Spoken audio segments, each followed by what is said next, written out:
Mes chers amis, bonjour. Alors aujourd'hui, je fais une petite vidéo, comme je vous l'avais annoncé sur Facebook, sur des questions qui me reviennent en ce moment, qui sont de l'ordre du pouvez-vous me dire si il ou elle va revenir dans ma vie, ou comment faire revenir l'être aimé. Mais d'abord, je voudrais commencer ce point par une certaine formule pour aborder quelqu'un.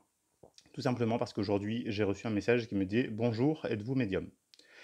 Et loin de moi l'envie de faire la morale ou l'éducateur, en ce qui concerne, la politesse, puisque c'est poli, il y a bonjour, mais j'enseigne quand même, la voix de l'âme, apprendre à parler avec notre cœur, poser une intention, une vibration, exprimer nos besoins. Donc je tenais à commencer par dire que je pense que, on a un travail de communication à faire, sur, savoir, poser notre vulnérabilité, pouvoir dire à quelqu'un, «Bonjour, j'ai lu un article de vous, je suis tombé sur une de vos vidéos, j'aurais bien aimé poser une question» ou autre, de manière à ce que la personne se sente bien parce que aussi, thérapeute, chaman, médium ou autre qu'on soit, en fait, ça influence quand même, pas mal le 1er contact quand la personne, est chaleureuse ou pas.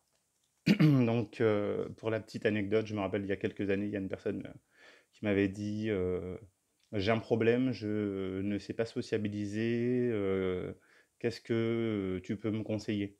Et je lui avais dit: «Bah, déjà, peut-être commencer par dire bonjour, comment allez-vous?» Ou comment tu vas, pourquoi pas tutoyer.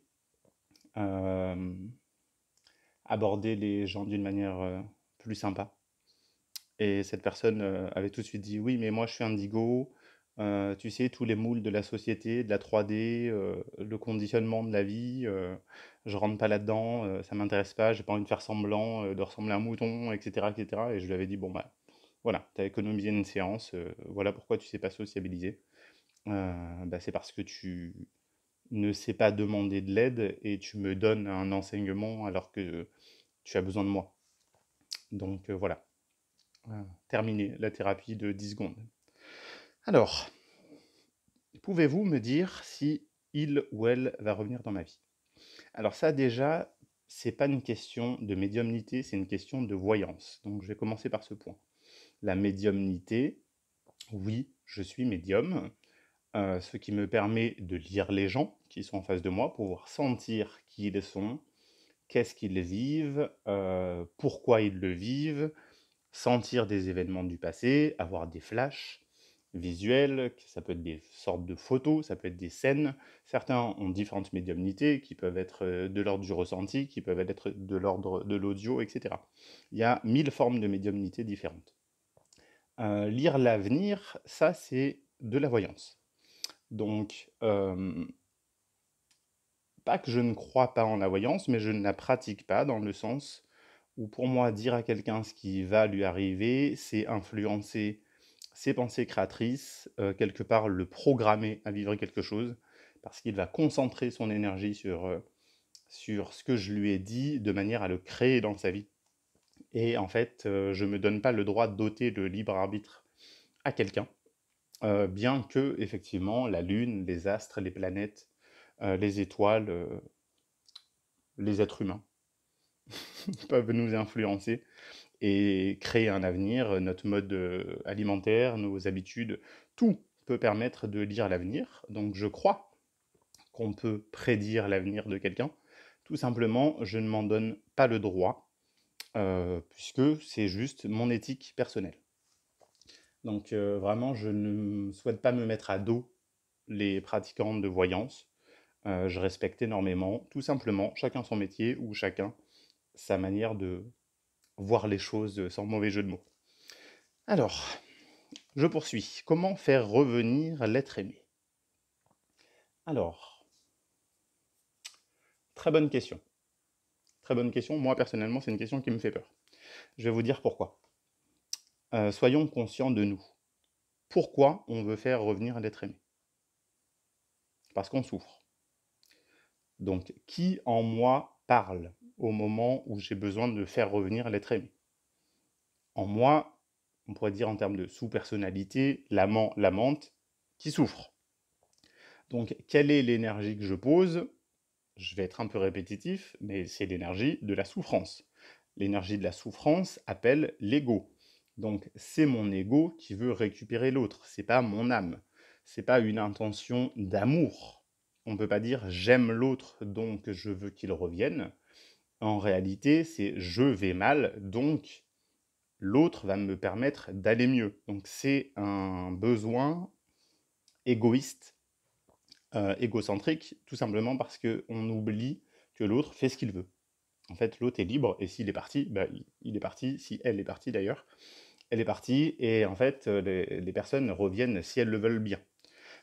Donc, je sais que dans mon travail, j'ai pas mal de patients qui viennent suite à des ruptures amoureuses, et en fait, je ne leur fais pas travailler, je ne les fais pas travailler sur comment récupérer l'autre, mais comment apprendre à s'aimer soi, se respecter, s'honorer, s'aimer, de manière à être quelqu'un d'heureux et de joyeux qui va mieux.